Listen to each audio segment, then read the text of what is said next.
Let's get on to main topic number one. And our first main topic today gets submitted to us by Gerald McFarlane, who writes, I know you consider yourself a big Zac Efron fan. I am a big Zac Efron fan, as a matter of fact. So I thought you'd love the news that Efron has just signed on to star in the new Firestarter remake that Blumhouse is doing.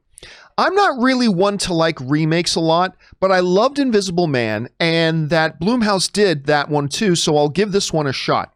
What do you think? All right, thanks a lot for sending that in, man. And yeah, Zac Efron, listen, in a world that doesn't give Zac Efron a lot of credit, I unabashedly am a big Zac Efron fan. I think he is a tremendously, you guys have watched my show for a while, you guys know I've said this a lot, I think he is a tremendously underrated talent. I really do. I think he's tremendously underrated. And I think the main reason he's been underrated is because of the fact some people don't like the movies he happens to appear in. What we as film fans often do is we mistake whether a movie turned out great, and we sometimes, erroneously equate that with how good the actor must be that's in it. I remember I saw Zac Efron. The first time I really saw Zac Efron, that made me go, holy crap, this dude can act, was in this little movie he did with Claire Danes, I believe, called Me and Orson Welles. And it was a small film that came out, 8 years ago. But I remember when I watched that, because to me at that time, Zac Efron was just the High School Musical kid.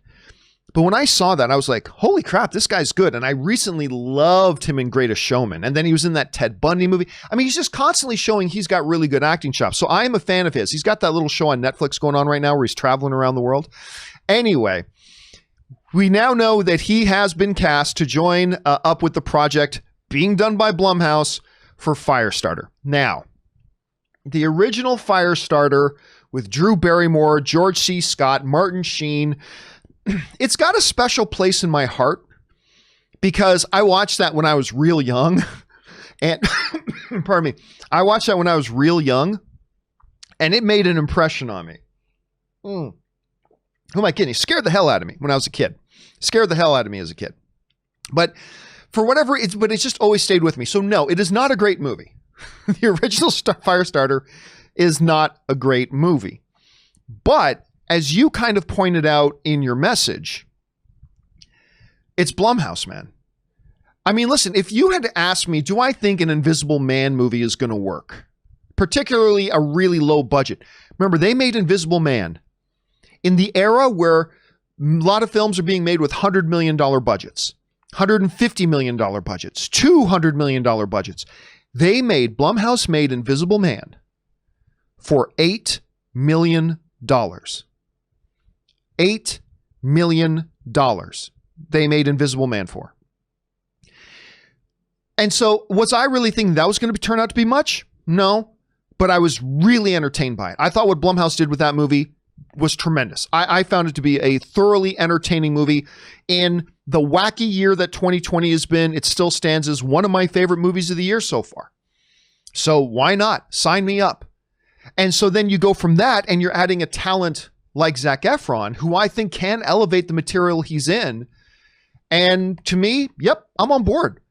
A Firestarter remake by Blumhouse, putting who I think is one of the more underrated actors in the world. Sign me up. Now, you got some key roles you got to fill still, right? Who are you going to do with the kid?